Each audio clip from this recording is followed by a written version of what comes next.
et bienvenue sur ma chaîne pour une nouvelle vidéo. Alors aujourd'hui ça va être un review en attendant mes pronostics de Night of Champions qui arriveront samedi certainement. Excusez-moi. Alors aujourd'hui je vais faire le review de Survivor Series 2007, donc qui se tenait au mois de novembre. Donc on peut voir sur l'affiche qui met en scène Edge, qui pourtant n'était pas programmé sur le show puisqu'il était blessé, mais vous allez voir plus tard qu'il a eu son rôle à jouer dans ce pay-per-view. Donc, je vais attaquer la carte. On va faire dans l'ordre. Alors, dans l'ordre, si je me souviens bien, parce que j'ai aucune mémoire, je préfère vous le dire. Donc, on commençait ce pay-per-view par un triple threat match for the ECW World Title. Donc, le champion CM Punk contre The Miz et John Morrison. Alors, c'était un très bon match. Vous le savez, je vous le dis à chaque fois. Pour moi, l'opener de pay-per-view, c'est très important. Si la WWE faisait des openers de pay-per-view de cette qualité à chaque show, je serais vraiment très content parce qu'on a eu un excellent match. Il n'y avait pas de temps mort. C'est le genre de match que j'adore regarder. Il n'y a vraiment aucun temps mort. Et finalement, on a une victoire de CM Punk qui conserve son titre en faisant un GTS aux Miz. Et je sais que CM Punk et John Morrison me manquent. Enfin bref. Donc voilà, donc premier match de la soirée, très très bon. Ensuite on attaque avec... Il faut que j'essaie de me rappeler de l'ordre, parce que là, c'est pas possible. Je crois qu'ensuite on avait le Survivor Series match de Diva, donc un match à 10. Donc à savoir, donc les équipes étaient Mickie James, Maria, Tori Wilson, Michelle McCool et Kelly Kelly, opposés à Beth Phoenix, Jillian, Melina, Victoria et Leila. Euh, Match qui a duré 4 minutes et des. Enfin bref. Euh, ouais, bon, de toute façon c'est les divas, hein. C'est les divas. Vous savez que j'ai beaucoup de mal à accrocher avec les divas. Mais là, bon, on va dire qu'il y avait du rythme. Vu que c'est un match à 10, il y avait du rythme. Donc on va dire que pour une fois, ça m'a pas trop saoulé. Le match n'a pas duré trop longtemps. Donc franchement, match correct. Et finalement, c'est une victoire de l'équipe composée de Mickie James, Maria, Tori Wilson, Michelle McCool et Kelly Kelly. Donc voilà. Avec une victoire, si je ne me trompe pas, de Mickie James qui fait un mic check sur Melina. Donc voilà. Ensuite, on attaque le troisième match de la soirée for the World Tag Team Title. Donc à savoir les champions, donc Lance Cade et Trevor Murdoch contre Cody Rhodes et Hardcore Holly. Ça m'a fait bizarre de voir Cody Rhodes parce que là on voyait vraiment qu'il faisait ses débuts. Il était vraiment tout jeune. C'était encore une fois un bon match, un bon petit match par équipe. Loin d'être le meilleur match de l'histoire, mais les matchs par équipe sont souvent de qualité. Et encore une fois, c'était un bon petit match. Donc pour l'instant, aucun point noir dans ce pay-per-view. Et victoire de Lance Cade et Trevor Murdoch. Je me rappelle même plus comment ils ont gagné. Mais ils ont gagné. Ils ont gagné, donc voilà. Ensuite, on avait quoi comme match? On avait le Traditional Survivor Series match. Alors à la base, je dis bien à la base, donc c'était un 5 contre 5. Mais à SmackDown, Matt Hardy s'est fait blesser par MVP, donc à l'époque son partenaire par, par équipe.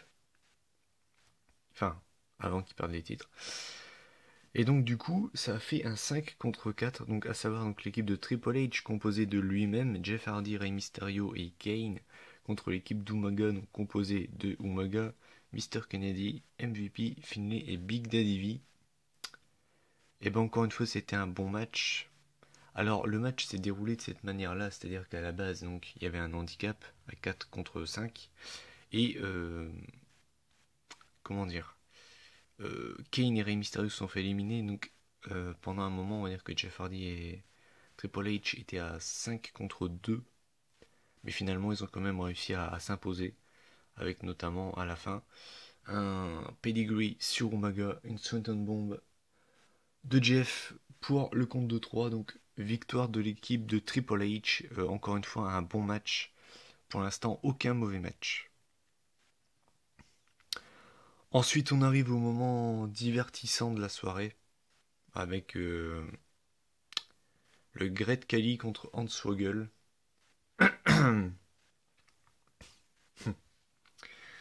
C'était assez marrant. C'était assez marrant. Un mec qui fait 2m20 contre un mec qui fait 1 m en moins, quoi. 1m20 contre 2m20, c'est assez marrant. Voilà. Finalement, il n'y a pas de fin. Il y a Finlay qui arrive à la fin, qui vient aider Hornswoggle. On va dire que c'est le début de la collaboration entre les deux hommes. Donc, ouais, voilà. Je m'arrête pas sur ce match qui n'en vaut pas la peine.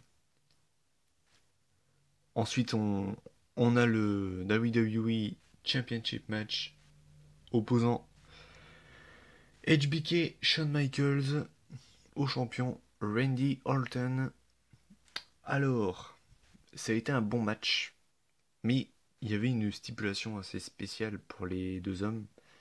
Randy Orton ne pouvait pas se faire disqualifier, puisque s'il se faisait disqualifier, c'était Shawn Michaels qui devenait champion. Et HBK, lui, ne pouvait pas utiliser le switching music. Donc pendant tout le match, HBK a tenté des prises de soumission. Donc on a eu le crossface, on a eu le sharpshooter, on a eu la prise en 4 de Ric Flair. Finalement, ça n'a pas suffi. Et finalement, victoire de Randy Orton sur un RKO. Voilà. C'était un bon match. Franchement, c'était un bon match. Et à la fin, Randy Orton arrive. Il veut se la péter. Il dit à Shawn Michaels, tu sais que c'est moi le meilleur, tout ça. Et finalement, Shawn Michaels lui met Switching Music. Donc voilà. Et là, on arrive au main event of the evening. Et je sais que ce match, je l'avais déjà vu pas mal de fois, mais il est vraiment énorme. Le Hell in a Cell entre l'Undertaker et Batista for the World Heavyweight Championships. Très bon match, franchement, très très très bon match. Très très bon Hell in a Cell, avec du sang, avec des prises extrêmes, enfin voilà quoi. Les Hell in a Cell que tout le monde veut voir. Malheureusement, les Hell in a Cell de maintenant ne sont plus comme ça. C'est bien dommage. Donc, à la fin, Batista se prend un tombstone, il se relève à 2. Finalement, Undertaker dit bon bah ok, on va élever le niveau. Il reprend Batista, mais ce coup-ci pour faire un tombstone sur les escaliers.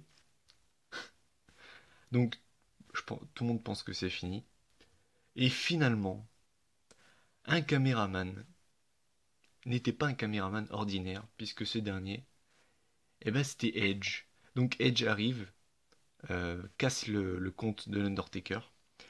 Et on va dire qu'ensuite règle les comptes de l'Undertaker, lui met un concerto notamment sur l'escalier. Donc voilà, ensuite il prend Batista, il le met sur l'Undertaker. Et donc Batista conserve son World Heavyweight Title Match. World Heavyweight Championships. Donc voilà, donc un très bon pay-per-view. Sincèrement, c'est un très très bon pay-per-view. Je ferai certainement, selon moi, les 3 meilleurs pay-per-view de 2007 bientôt. Je vais pas la faire cette semaine puisque, vous le savez, je vais faire ma vidéo pronostic samedi pour Night of Champions, qui à mon avis sera un bon pay-per-view. Mais voilà, donc un très très bon Survivor Series. Très très bon. Rien à voir avec SummerSlam. Si tous les pay-per-view étaient de ce calibre-là, je signe tout de suite. Donc voilà, donc je vous laisse. La prochaine, donc je vous le dis, ce sera Night of Champions. Mes prédictions, donc ce sera certainement samedi. Vendredi, je pense pas, donc ouais, ce sera plutôt samedi. Je vous laisse. À la prochaine.